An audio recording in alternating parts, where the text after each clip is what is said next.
Good morning, good morning. Okay, so I'm outdoors this morning, but I just want to quickly drop a message. I don't have this pardon the wind. This is early in the morning, 8 a.m. So let me quickly say this. In this life, in this world we live, there's a whole lot of negativity. You know, no matter how much you try to avoid it, sometimes it will always happen. Yeah. Sometimes it will always happen, okay? These are things you cannot avoid. So sometimes directly or indirectly, we tap into or we attract negative energies. It could be from our surroundings and stuff like that. So one thing I want you to always have in mind is that nature has already made everything available. Kalimera.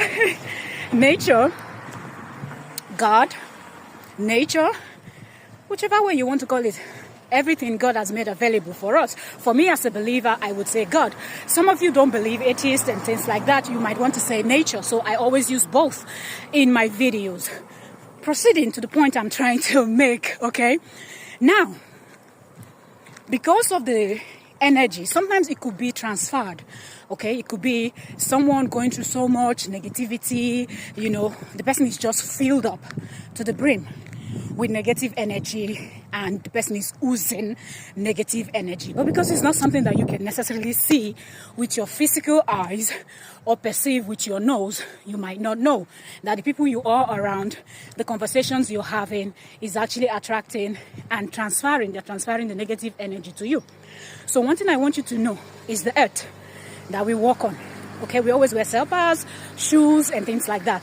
But the earth we walk on has its healing powers.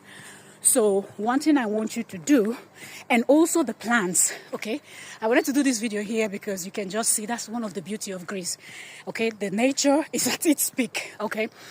So yeah, beautiful country, the point I'm trying to make about that. So for example, this is a plant, okay? My hand just went through that plant behind me, this tree. I want to use it as an example. Okay, so this is a flower in somebody's yard. I'll just do this. Okay, so this is me touching somebody's plant in the person's yard to give you the point. Now, the earth and the plants, they can revitalize and drive away negative energy. How do you achieve that?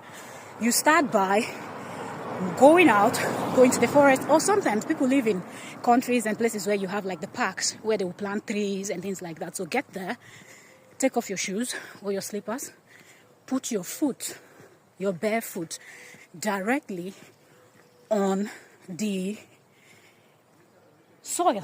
And now this is another plant here.